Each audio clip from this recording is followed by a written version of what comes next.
পুরসভা বন্ধ করে দিয়েছে ভ্যাট, সেই মর্ম লাগিয়ে দিয়েছে নোটিশ। তারপরেও বন্ধ ভ্যাটের সামনে আবর্জনা ফেলা চলছে। জমা আবর্জনার স্তূপ উঠে এসেছে রাস্তার উপর। হাওড়া আমতা রোডে যানবাহন চলাচলের সমস্যা হচ্ছে। হাওড়া পুরসভার 50 নম্বর ওয়ার্ডের বালিটিকুড়ি জাপানি গেট অঞ্চলের ঘটনা। সূত্রের খবর, 2016 সালে এই এলাকায় রাস্তার পাশে আবর্জনা ফেলার জন্য হাওড়া পুরসভার পক্ষ থেকে একটি ভ্যাট তৈরি করা হয়। তখন থেকে সমস্যার সূত্রপাত। ঠিক সময় পুরসভার গাড়ি আবর্জনা তুলে না নিয়ে গেলে তা ছড়িয়ে পড়তো হাওড়া আমতা রোডের ওপর।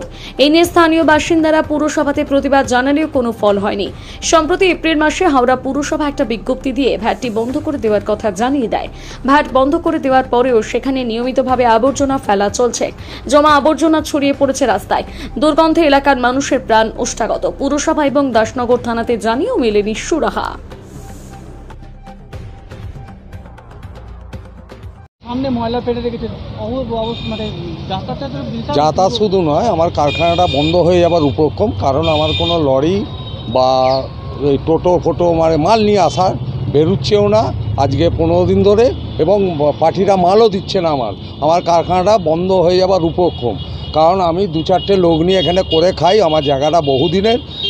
এবার যদি পুলিশও কোনো সাহায্য করে না, ওরা কর্পোরেশন দেখায়, কর্পোরেশন পুলিশ দেখায়, ওরা বলছে আমরা ভ্যাট বন্ধ করে দিয়েছি। বাইরে মহলে আমাদের আর কিছু করার নেই। কিন্তু ভ্যাটটা যে করেছে কর্পোরেশন থেকে একটা ভালো করে কড়া যদি স্টেপ নেয় বা পুলিশ যদি স্টেপ নেয়, আমরা তো কিছু করতে পারবো না। এইটা যদি করে ভালো হয়, এবং এই ভ্যাটটা যদি তুলে দিয়ে পরিষ্কার নিটে না, আমরা তাহলে এরকম গন্ধর হাত থেকে মুক্তি পাই এবং কার করে খেতে পারি। আপনার নাম? আমার নাম সনাতন মণ্ডল, আমি এই কারখানা মালিক, এটা আমার ছেলে। নমস্কার। প্রায় পড়তো, যবে থেকে ভ্যাট হয়েছে তবে থেকেই পড়ে। 2016 সালে ভ্যাটটা অ্যাকচুয়ালি হয়েছে, ছিল না আগে ভ্যাট। তা আমরা অবজেকশন দিয়েছিলাম, আমাদের কারখানার খুব অসুবিধে হয় বা এই ভ্যাটটার জন্য।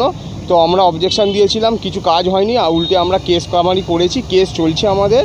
তো যথারীতি 2016 সাল থেকে 2025 সাল পর্যন্ত কন্টিনিউয়াসলি এইভাবেই চলছে। এরকম নানা রকম টানাপোড়েনের মধ্যে দিয়ে চলছি। এই গত 2025 সালের এই এপ্রিল মাসের শেষের দিকে কর্পোরেশন থেকে নোটিশ দিয়ে ভ্যাটটা বন্ধ করা হয়, 5 দিয়ে ঘিরে প্ল্যাকিং করে দেওয়া হয়েছিল। কিন্তু তারপরেও ভ্যাটের বাইরে এবং ভেতরে দেখতেই পাচ্ছেন কি অবস্থা, আর কোনো রকম ক্লিন হচ্ছে না। ঠিক আছে, আমরা কর্পোরেশনকে জানিয়েছিলাম, থানাতেও জানিয়েছি, তারপরেও এইসব কিছু আর হচ্ছে না। এখন কতদিন এইভাবে চলবে সেটা দেখা যাক। আমরাও ঢুকতে পারছি না, দেখতেই পাচ্ছেন, নিজেরাও ক্লিন করছি, ঢুকতে হচ্ছে এর ওপর দিয়ে, নিজেরা ক্লিন করে ঢুকতে হচ্ছে, এটাই হচ্ছে ব্যাপার। হ্যাঁ, সেটা দেখুন কারা ফেলছে সেটা তো আমি দেখতে পারবো না। কর্পোরেশন এলাকার লোক ফেলছে কি পঞ্চায়েতের ফেলছে, কিন্তু অ্যাকচুয়ালি স্টেপ উনাদেরই নিতে হবে এবং গাইড উনাদেরই করতে হবে, গার্ড উনাদেরই করতে হবে। আমরা এখানে কি করে গার্ড করবো না? ওরা যদি কোনো রকম কড়া স্টেপ না, এখানে কোনো প্রোটেকশান বসিয়ে ধরপাকড় করে, দেন বন্ধ হবে, নাহলে তো লোক ফেলতে থাকছে, ফেলেই যাবে। এটাই হচ্ছে ব্যাপার, আর কিছু না। আমার নাম শুভজিৎ মণ্ডল।